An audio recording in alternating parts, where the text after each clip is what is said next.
Welcome to New Life Live with host and founder of New Life Ministries, Stephen Arterburn. New Life Live is dedicated to transforming lives one at a time, thanks to the giving hearts of you, our listeners. Our goal is to provide you with wisdom from God's Word to give you hope and help in life's hardest places. If you have a question you'd like to ask today, our phone lines are open. Call 1-800-229-3000. That number again is 1-800-229-3000. Now here's Steve. Hi, everybody. Welcome to New Life Live. Really glad that you're with us here today on New Life. And joining me, Chris Williams. Hi, Chris. How are you? Great to be here today.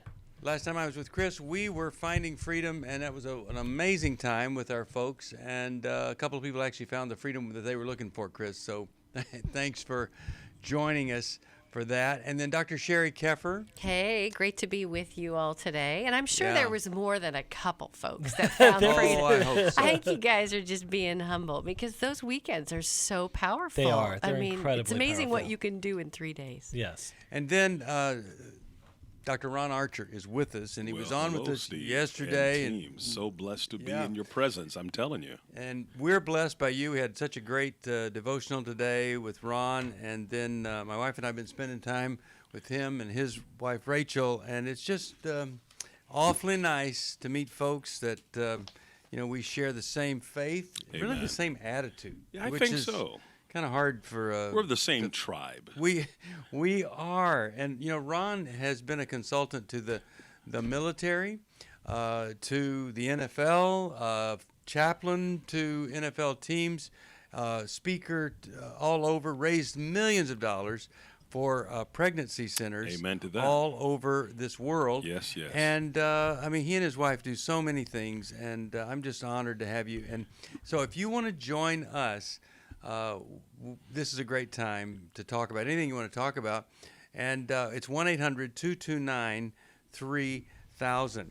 And one of the things that we spoke about is the issue about racial tensions and not understanding each other.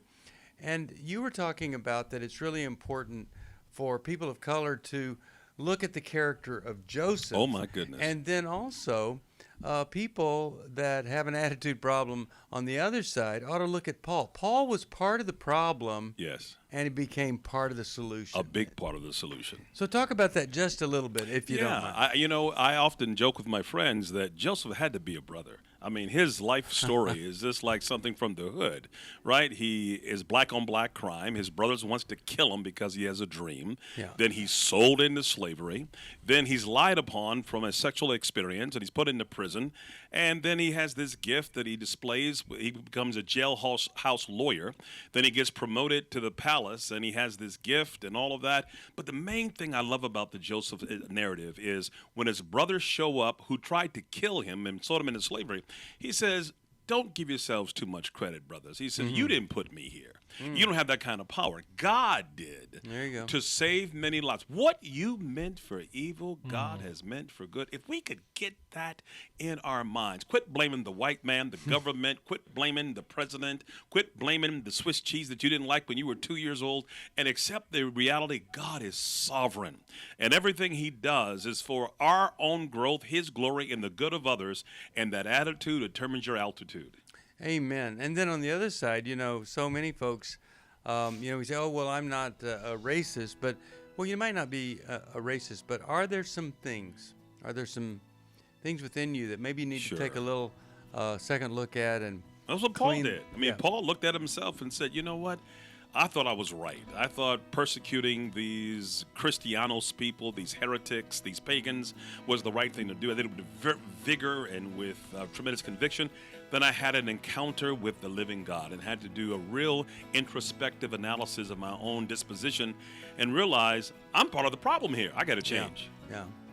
God wants to use the most unlikely people. Amen. And no one was more unlikely than the Apostle Paul. Yes, sir. To give us so much of his life and wisdom. And so wherever you are, whatever you think God has for you, it's probably got a lot more than you ever dreamed. 1-800-229-3000. We'll be right back.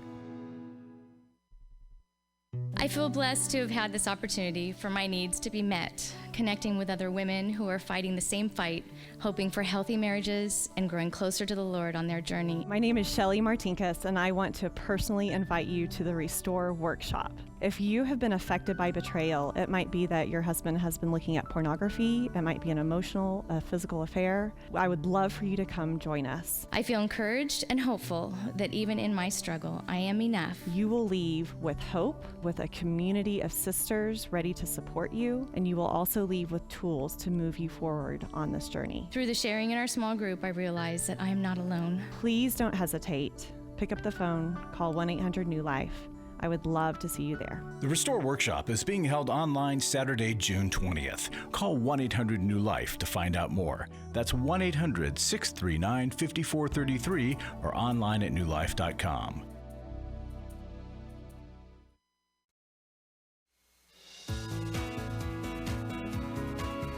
To find out more information about New Life or to order any of the resources mentioned on today's program, call 1-800-NEW-LIFE. Now back to New Life Live. We're back. Steve Arterburn here, Dr. Ron Archer, Dr. Sheri Keffer, Chris Williams. Your phone calls, 1-800-229-3000. I want to invite you to join me on Facebook Live because we're doing some really fun things like talking about narcissism. What could be more fun than talking about narcissism? If you are a narcissist, we're going to be talking about you, so you might want to join us. And then if you think you might be in a relationship with one, we're talking about what it is, what's our response to it, and then how do we make the best of this situation? What do we do with it? I think you'll find a lot of hope there. It's 5 o'clock Eastern Time, Facebook Live, and you can just go right to newlife.com and we'll lead you there from there. But right now we're going to talk with Ellen from Washington, D.C. She listens on WAVA. Glad that she does. And you could join us like she has, 1-800-229-3000. Ellen, how are you today? What's going on in your life? I'm well. How are you all doing? Doing okay. Good. Yeah. What's going on? Good. Thanks for taking my call. My question is, how do I guard my heart in a long-distance friendship? A good friend from many years ago has been calling me of late. I know he's just lonely since his wife has passed, but his life is an utter train wreck. And any suggestions I make are met with, well, I can't do that, or no, well, we'll see if it changes. And the train wreck primarily is his daughter had to move back in with him, which was fine, but then she asked if a friend could move in as well, and this friend has turned out to have major psychiatric problems to the point of the police being called and hospitalized, etc., violent outbursts with weapons. So I've been urging him to get some legal help. He says he can't afford it, and I said, well, your daughter needs to pay for this legal help to get this person out. Well, I've told her that might be a good idea, but she won't do anything. And I just feel at a loss now to even... Yeah, I think we understand the situation, and let's start with Dr. Keffer, what she's thinking here. Of course, I just want to throw this in. Sounds like this guy may need more than the help of a friend. Sheri, what are you thinking? Well, Alan, I appreciate your heart for him. It's so scary when we see someone that isn't responding to things like guns, right? I mean, that would seem like a really obvious reason to reach out for help. And maybe, you know, a police officer, a call to a police officer may be something that wouldn't cost any money. But my thought with you is, so you're guarding your heart. And is it guarding your heart from feeling helpless over what he's not doing? Is it that? Or what are you guarding your heart from? I feel I wish I could help more, but I feel like even if I sent money and said, go hire a lawyer and get rid of this person. So do you have romantic feelings for him? Oh, no, not at all. Okay. Oh, dear, no. So this is a platonic relationship and truly a friend. Yeah, we were just pals in college. Right. You know, lived So- in the same dorm and took his class. Yeah, have you ever heard of the word enabling? Yes, and that's what I don't want to do. Yeah, no, I get it. And there's like this fine line between calling someone up into the help they need and then rescuing someone from something that they are trying to rescue someone from something they're not choosing to do. And so the temptation is to throw money at it, make the call for him. But there's a really interesting question you could ask him, because it sounds like you've been, giving him some thoughts on what he could do. But ask him this: what is happening in you that is causing you not to act on any of the suggestions that I'm bringing to you? What's going on in you? Jesus was a rabbi. Jesus was a rabbi, and I love that he was the master of questions. And so when we ask people questions like, what is it about you that is causing you to not act on any of the suggestions I'm bringing, or bring up a suggestion and then be quiet. Don't fill in the blank. Chris, one of your great questions for people is, what are you afraid of? Yeah. I think that's a big, huge issue here. Ron and I, we were talking about how do you know when you're not helping anymore? Right. How do you know when you go? And we came to the conclusion that if you're having to ask the question, am I hurting or helping by what I'm doing? You're probably hurting. Once you come to that awareness that it's not doing any good, you're probably over the line there and need to just say, I don't think I can help you, but here's a couple of suggestions that might make a difference in your life. Yeah, if I can't pull you up, I can't let you pull me down. Yeah, that's right. So there's another word other than enabling that Misty and I, actually she came up with this word, accomplice. That's really a tough word to hear, don't you think? I mean, I don't want to be an accomplice to any kind of evil thing that's going on there. Well, and I want to chime in something for Ellen. Ellen, I want you to be able to take control of your relationships by defining them.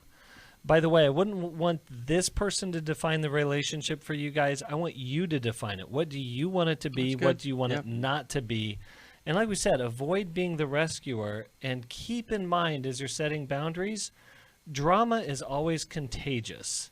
So you want to protect yourself from the contagion of the drama that isn't yours. Our lives have enough drama. We don't need to take on everyone else's, especially if we're truly powerless or it's not ultimately our responsibility.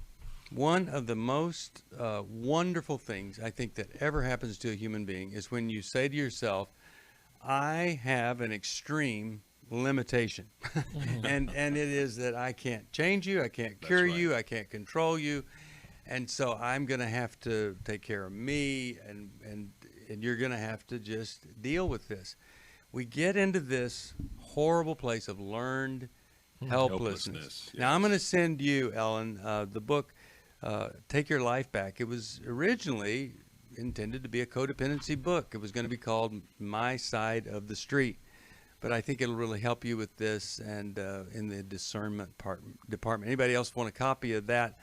1-800-NEW-LIFE is the place to go. It's also the place if you can help us. We would love for you to do that. And $30 a month for the membership to Club New Life with all the benefits, the video library, the discounts.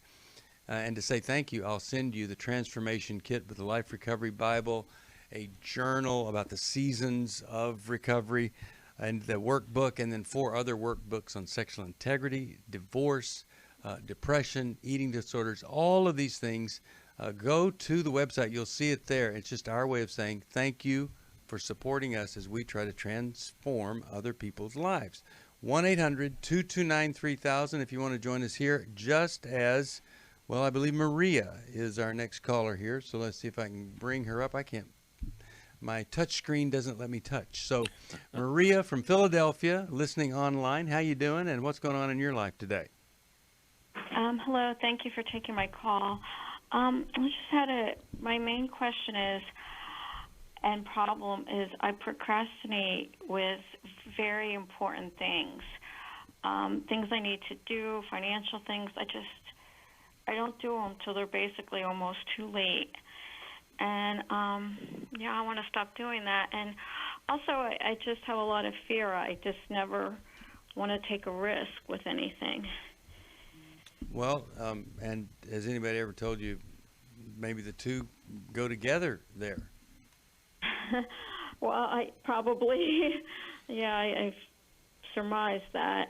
So let me ask you, Ron. You mean you consult with great leaders Yes. and things, and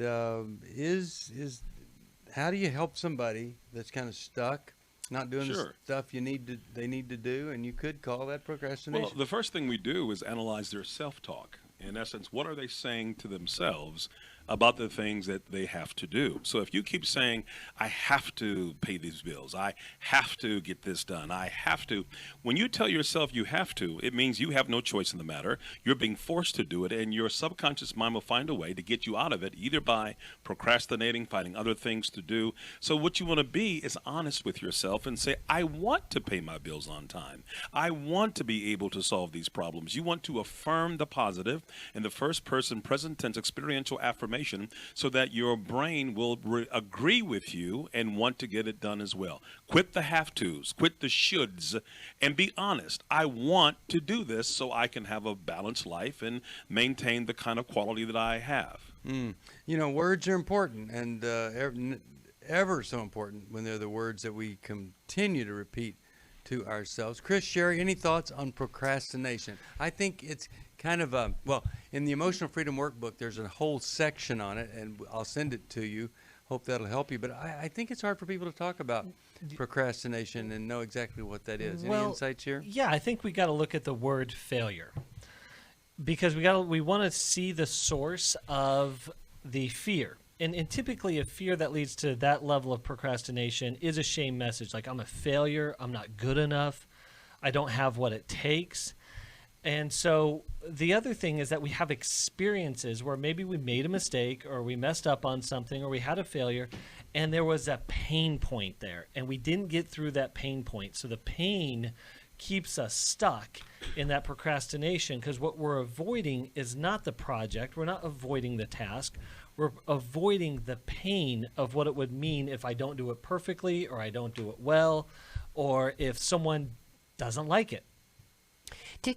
Maria, did you grow up in a home with parents that were either one or the other thing? So either growing up in a home that was very chaotic, that no one spent time with you to show you how to manage things, even little self-care things that you would do as a little girl, or did you grow up in a home that was very controlling, maybe a perfectionistic home with someone who did things for you, and you really didn't learn some life skills? You felt like you weren't capable. Did either one of those homes? It sounds funny, but it was almost both. Okay, okay, then that would make sense. So tell us a little bit. So, my mom was she was very good at homemaking kind of things, and so she just did it. If we tried to help make dinner, we didn't do it perfectly enough. Yeah. She's like, that's right. And she did it for us. Yep. So does that make sense why that might undermine your own ability to feel like you're capable with things like paying bills? Because if we've got a mom who does that for us, kind of a helicopter mom that thinks she's going to do it better, right? And all you moms that are listening right now, it's like, oh my goodness, I do that.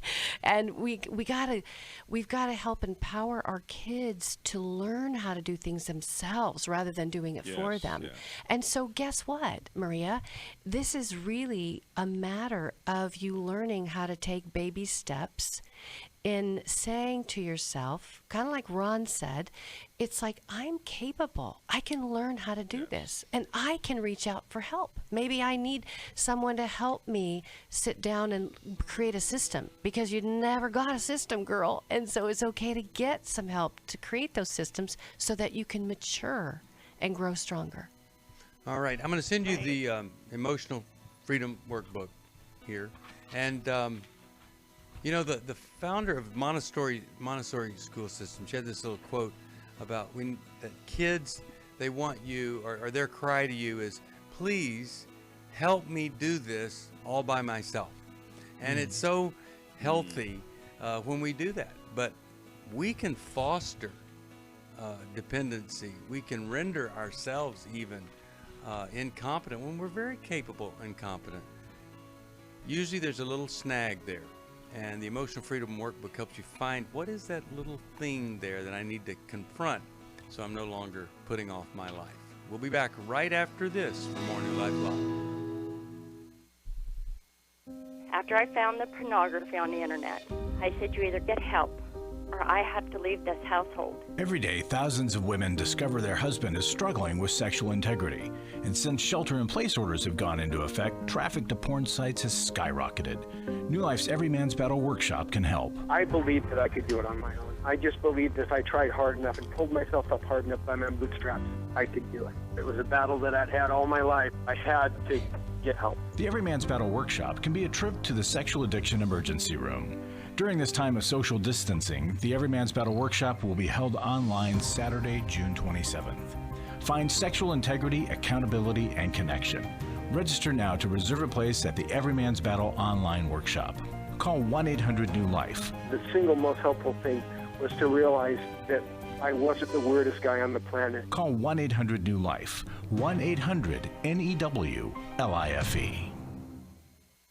Hi, this is Steve Arterburn, and for 30 years, New Life has been the most trusted name in Christian counseling. Your ministry has saved my life. If you struggle with emotional hurt, family or marriage problems, the pit of depression, or the pain of addictions, we can help. I'm down 100 pounds now from what I was. You guys are awesome. You're a blessing to America. Our treatment programs provide clinically appropriate solutions from licensed professionals, all in a biblical framework. I have had problems with alcohol. I think God has ordained this place to be His. You don't have to be a prisoner of your pain. Help is available at 1-800-NEW-LIFE. She tells me that I'm a new man, and I feel like a new man. It worked for me, and it can work for them too. This time it is different. If you're ready to take the first step toward genuine spiritual and emotional healing, please call us today at 1-800-NEW-LIFE. God can open the door to a better tomorrow right now. Call 1-800-NEW-LIFE. That's 1-800-639-5433.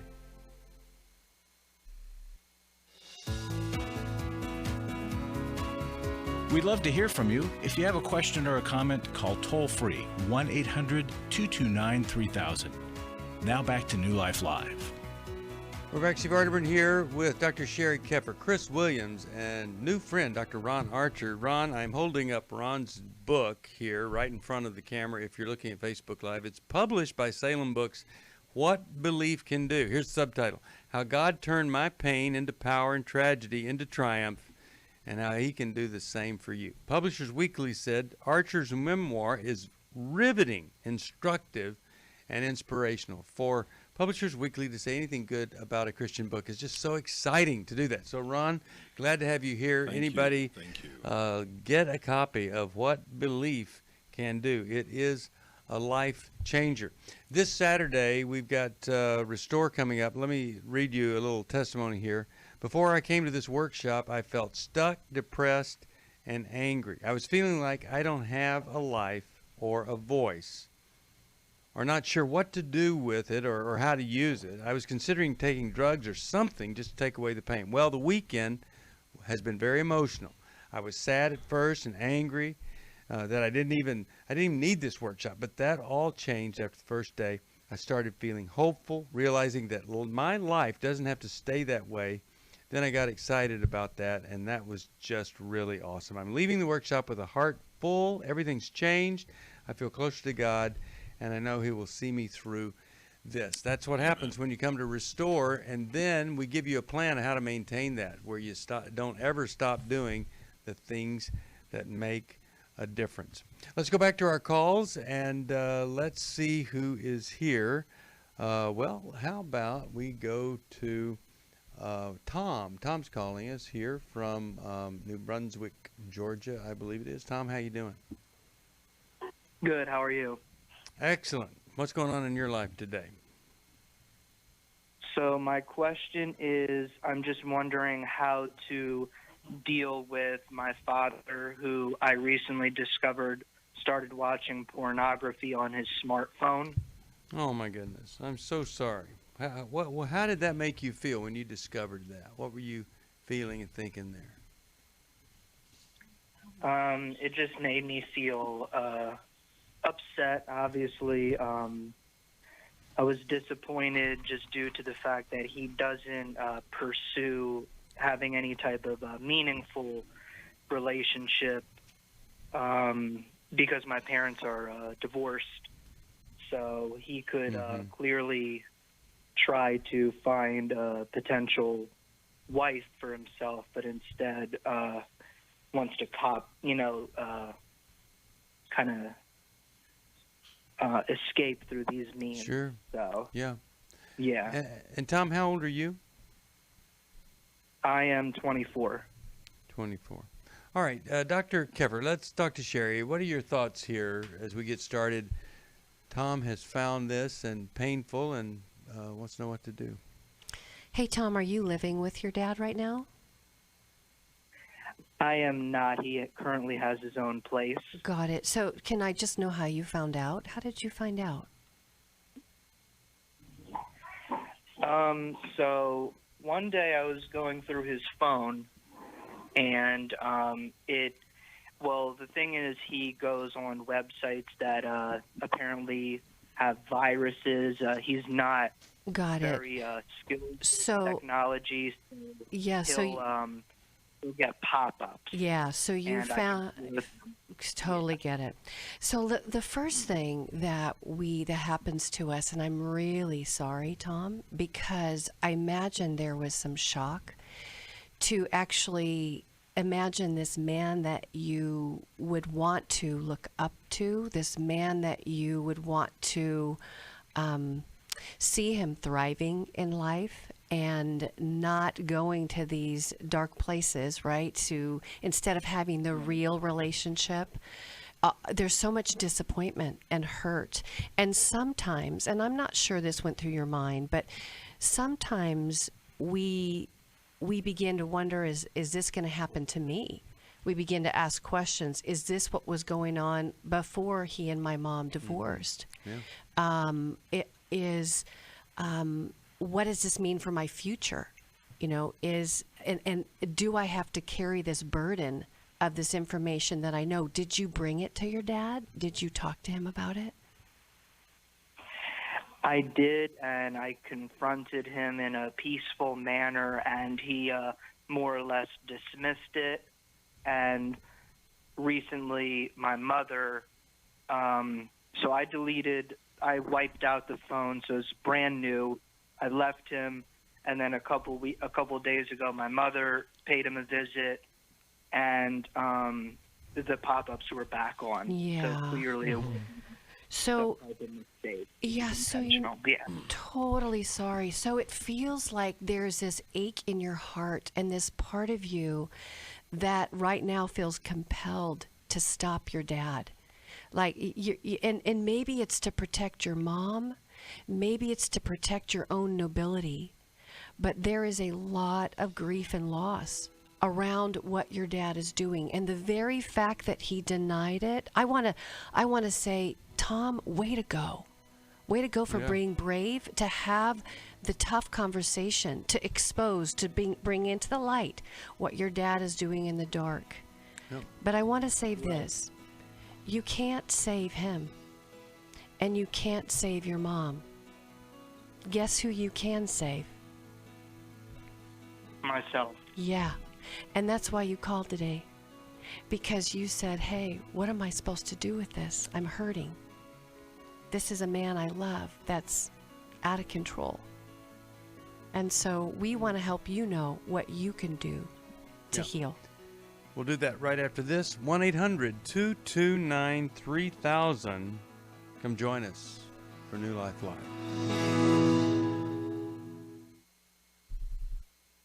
For most of my life, I've been dealing with an opiate addiction. Why is opioid addiction quickly becoming one of our nation's biggest killers?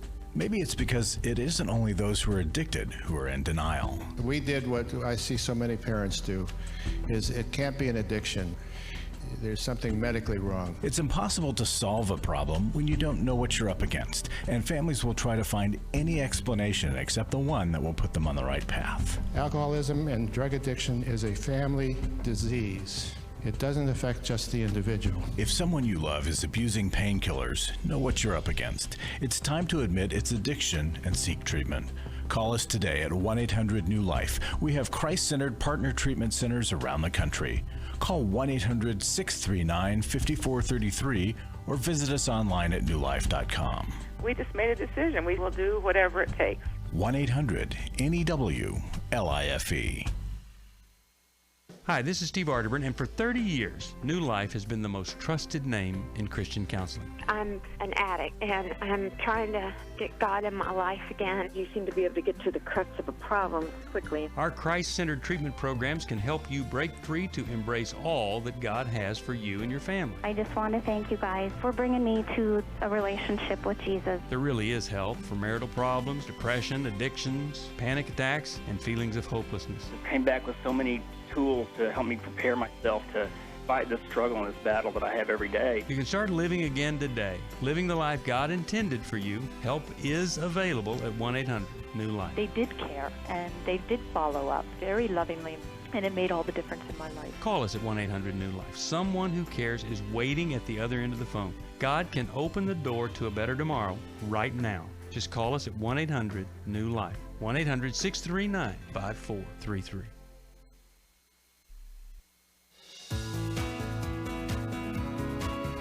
We're glad you joined us for New Life Live. To be a part of the program, call 1-800-229-3000. Now back to New Life Live. We are back, and we're talking with Tom here. And Sheri, you want to finish up with Tom and just trying to help him see what is it that he can do? He probably isn't going to save Dad, Mom. Anything else you want to add to this? Yeah, and you know what? I'm going to call on you three men because men beget men. In the presence of men, men actually find their way. And I'd love each one of you to just share something to his heart.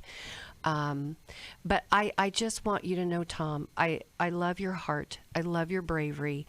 And you did the right thing to confront him and even to talk to your mom about it. But as a young adult, we have to learn to let go of these other adults, right, that are older as they're making choices.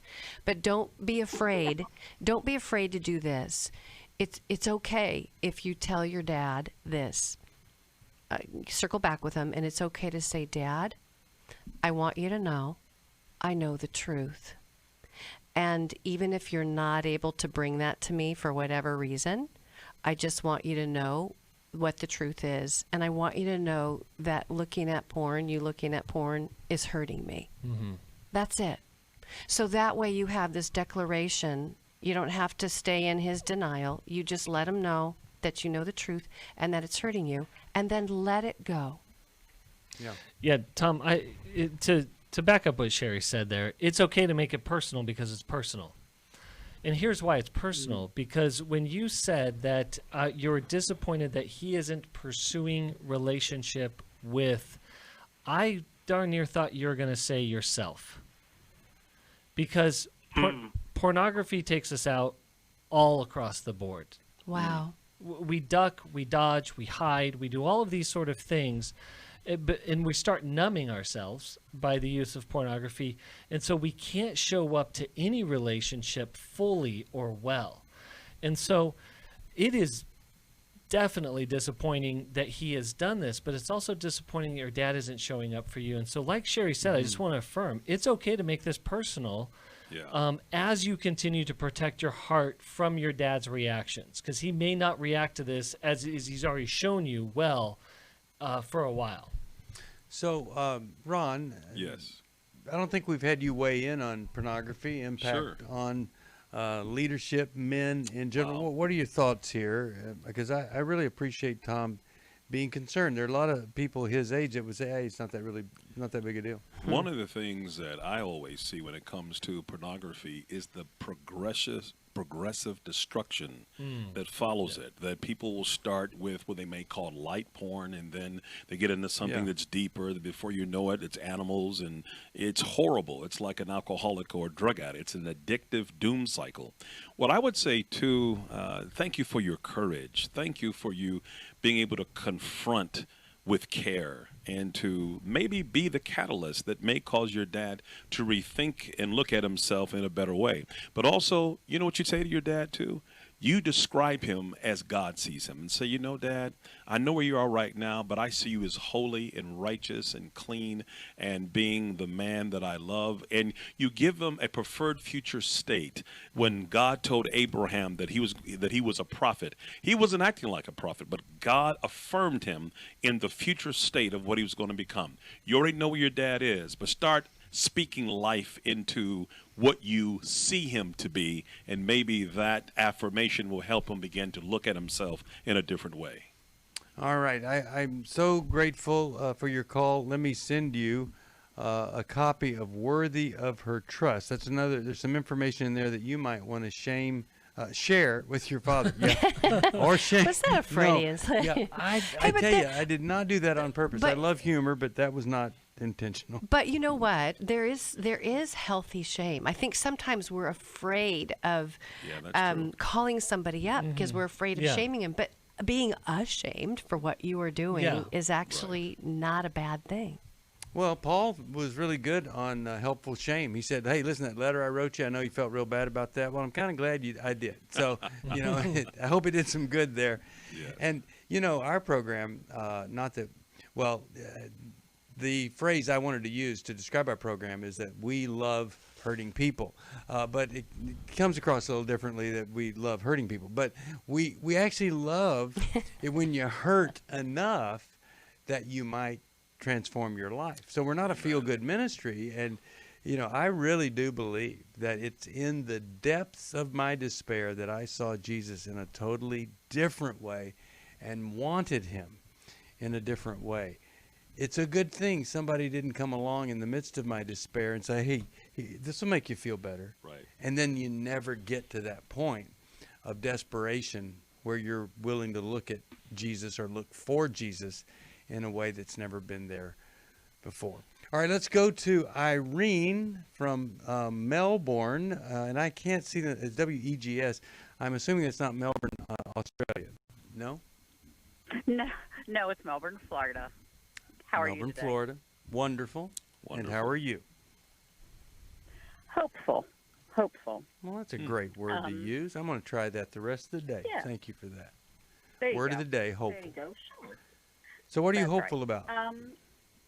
I am hopeful because I have had great success in the past with EMDR therapy for complex PTSD. And because there have been a lot of stresses and a lot of triggers recently, I have started with a brand new therapist because I am new to the area. And she is suggesting using something, EMDR, but using something called EFT, E as in Elizabeth, F as in Florida, and then tapping, or T for techniques, and it's tapping. And I was actually calling to ask if any of you have had any experience with tapping. Sheri, Chris, I actually have, but go ahead. Talk about that absolutely, technique that's used. Yeah, definitely. In EMDR, there are protocols for tapping where it gets the left and the right brain and different parts of the brain communicating each other with, instead of the eye movement, a physical sensation. So sometimes there are things that create a pulse in the hand that go back and forth. And then a lot of people can use just taps on the knee. And so, alternating taps on the knee. But yes, it, and we all want to be, you want to be really key to what has worked and what is working. Right. And so I just find that different things work for different people. So, are you talking about tapping, like acupressure, releasing different parts, like tapping on your forehead, tapping on your chin? I'm talking. Yes. I went to therapy today, and I've got a chart now for meridian treatment points. Right. And that's actually what I know about regular tapping in EMDR. I was more concerned with the sort of ancient Chinese techniques of meridian point. Yeah, there are therapists that work in the world of trauma and helping to decrease anxiety and depression that connect meridians to actually releasing anxiety, releasing stress, kind of settling your body. Okay. So they're connecting kind of your brain and body together by actually having you do the touching and the tapping on yourself to quiet your body down. There's something called a butterfly hug, which is used even in crisis situations where there's like a tsunami or something. There's relief teams that'll go in and have people basically put their hands across their breastbone, across their chest, crisscross like this, and then tap each side of the arm. And that helps to give the body a sense of containment, like reminding itself that it's okay being right where you are. So there's all these tools that are used when people are dealing with trauma. Okay. Now, yesterday we had somebody that was hold on, just equating wearing mask with satanic ritual.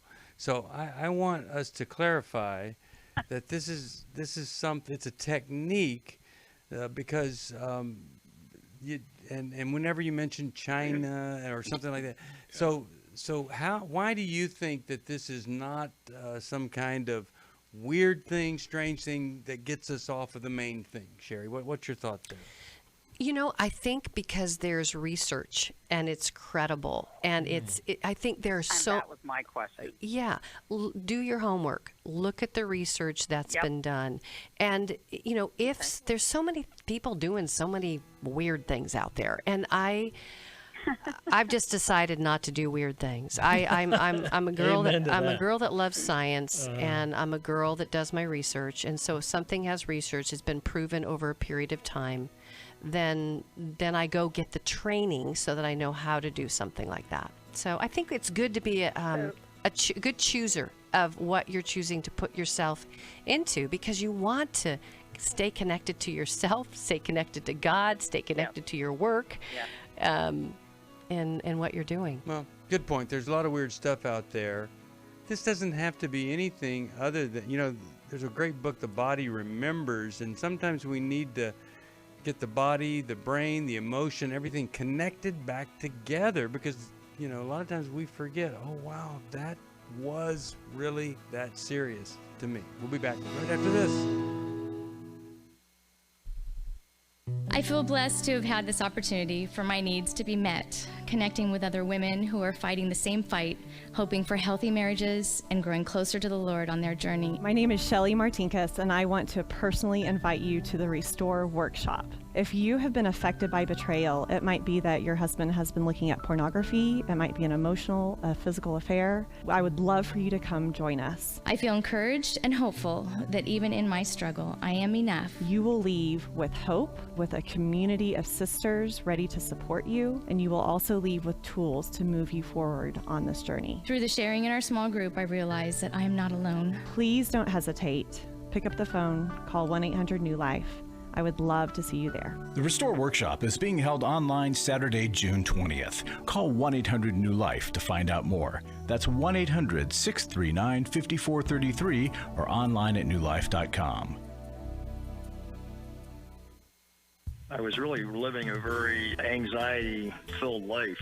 I turned on New Life, and the topic that day was about anxiety. And just by listening I got relief. You can help New Life Live stay on the air by joining Club New Life today. When you sign up to support us monthly through Club New Life, we'll send you the Transformation Welcome Gift, which includes a personal-sized Life Recovery Bible, a Life Recovery Journal, and 5 Life Recovery Workbooks. Plus, there are ongoing benefits like access to the Club New Life video library, the monthly Club New Life CD or download, quarterly resources, free shipping on purchased resources, and discounts on workshops. I did go to Take Your Life Back. That's been immensely helpful to me. That's why I continue to support the ministry with the hope that not only am I helping my own situation, that I'm helping others as well. Support Club New Life, and together we can help hurting people find help and hope in life's hardest places. Call 1-800-639-5433 to join Club New Life today.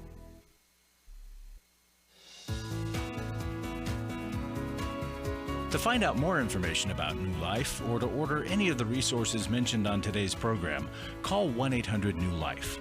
Now back to New Life Live. We're back. Steve Arterburn here. Let's go right to Kay. Remember, our phone number here, if you want to join us, we're going to be in the studio another hour after this. 1-800-229-3000. 1-800-229-3000. You can also watch it on Facebook Live. But we're talking to Kay from Columbia, listening on Sirius XM, satellite radio channel 131, 10 a.m. Pacific time. How are you? Welcome, Kay. Good. Love you guys. Listen to you all the time. I've learned so much from you. Thank you. What is it that you haven't learned and you'd like to talk to us about now? My husband and I have been married for 29 years. We've had a really good marriage. We were both drinkers when we met, and we drank in the early parts of our marriage. My husband is an alcoholic. I grew up in, a drinking family. He grew up in a drinking family. I just realized at some point in my walk with Christ and life in general that it wasn't good for me to drink because I just didn't really know when to stop. And so that is his big problem. So he is a drinker. He has a hard time knowing when to stop. And so we've had a lot of discussions lately. He's been praying a lot about trying to stop himself. He's done really good. He's gone for like 8 months at a time, but then he'll go back to drinking. Yeah. And, hey, just a quick thing. I'll have Ron kick off a couple of comments here, but I want to tell you that to drink or not to drink, struggling with whether I can control it or not control it, that's a different scenario than getting into recovery and building a new life for yourself and connecting in different ways. Recovery is so different than can I or can I not control it. It's not even an issue, really. If you struggle with controlling it, go move on with your life. Get it out of there. Tell yourself, I've had my share, and let's get on with it. Otherwise, look at how important it is to be struggling with whether I can control it or not. I go, oh wow, I went 8 months. Okay, little kids see how long they can hold their breath, but that doesn't mean that that's a quality life. Ron, what are your thoughts here? Yeah, my father, who was a prosecuting attorney, was a alcoholic, and he drank so much it would leak through his pores, and his drink of choice was vodka. Yeah. And it came to the point where he understood it was the pain of his past and the fear of his future that kept him stuck in the bottle. And it wasn't until he developed accountability partners and going to AA and going to different therapies that it really helped him to have partners and having people he could talk to. And so it's when God said it's not good for man to be alone, he meant that in multiplicity, in a plethora of ways. We are not supposed to live this life in individual caves. We men need other people to help us hold on to our sanity. And it's no shame to say, I need help, and to surround him with support people that can help him stay sober, because that's what he really wants, and that will help him get there. It helped my dad, and he stopped drinking when he got collective group of help. Yeah. Any comment here? He's got a great group of guys. He's got a great group of guys that are Christians, and they drink occasionally, but Well, Kay, yeah, I don't what he actually needs though is someone who gets it, who gets Yes. that, like, hey, Yeah, other yeah. people can put the drink down, other people can walk away and say no, I can't. And that's a different experience. And as was already said, when people say, hey, I got sober without a program, I actually feel a little bit sorry for them. And I truly mean that. And here's why. Is they miss out on the benefits, the transformation that God does in a person's life through the recovery process. Amen. As Steve and Ron were saying. And so there's all these underlying things that are driving that are able to be dealt with, worked out. And so we can live not just free from the drink, we can live free from the emotional pain or our own immaturity or our lack of character development. Okay, you started by. Oh, just a second. Go ahead, Sheri, No, go ahead. and then I'll talk after you do.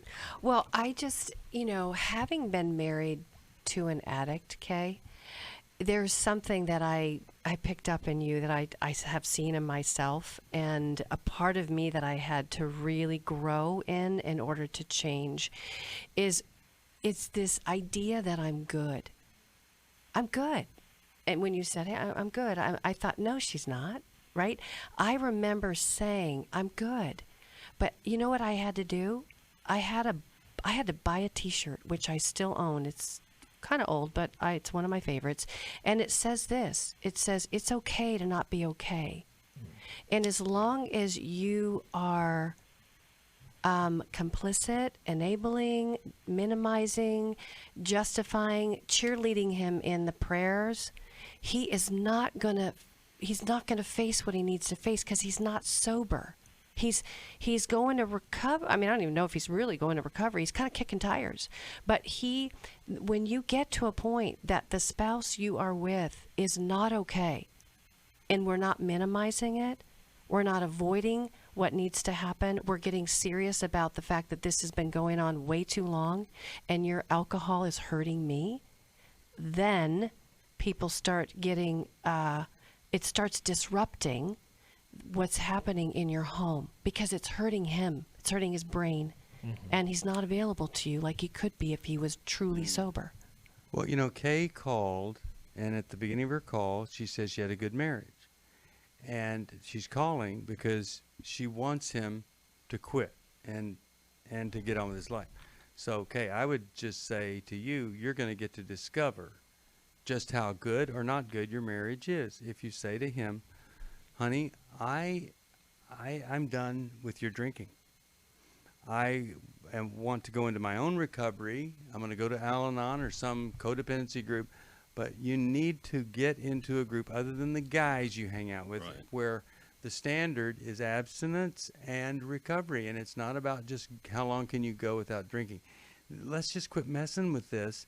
And I was just telling some people how good our marriage was, and they said to me, since you want him to stop drinking, you're going to find out, is it a good marriage or not?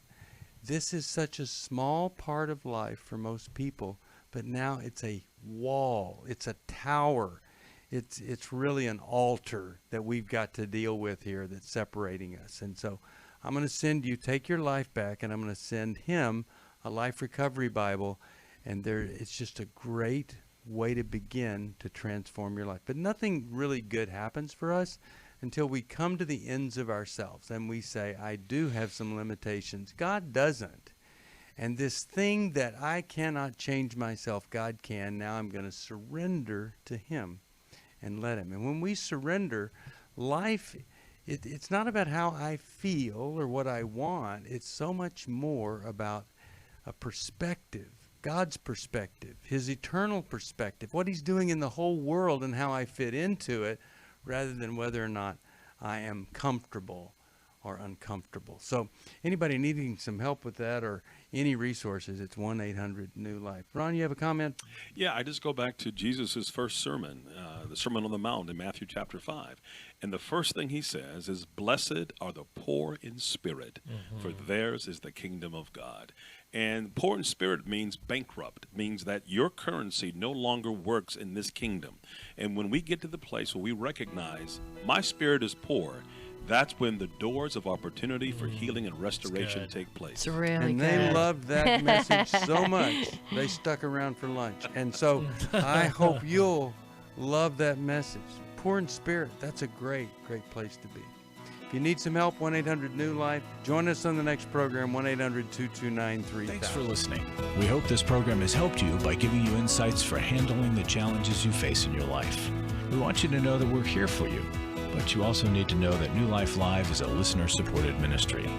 To make your donation or to get any of the resources mentioned on today's program, call 1-800-NEW-LIFE. That's 1-800-639-5433, or write to us at New Life Ministries, P.O. Box 1029, Lake Forest, California, 92609. Please join us again tomorrow for New Life Live. Hi, Steve Arterburn here. Thanks for watching New Life Live on our New Life YouTube channel. You know, you can see it anytime. Hope you'll subscribe, and when you do, hope you'll turn that little button thing on, the bell, so that whenever we post a new video, it'll ring right through. Now, if you go to newlife.com, you'll see the schedule of when we're in the studio, which is helpful to know if you have a question for the program, or you could go to newlife.com or call us at 1-800-NEW-LIFE. You could do this on the app. I mean, there's so many ways that you can stay in touch with us and know when we're there, because we want to answer your questions. So thanks for watching right here on the New Life YouTube channel, and we'll see you next time. Click here to subscribe.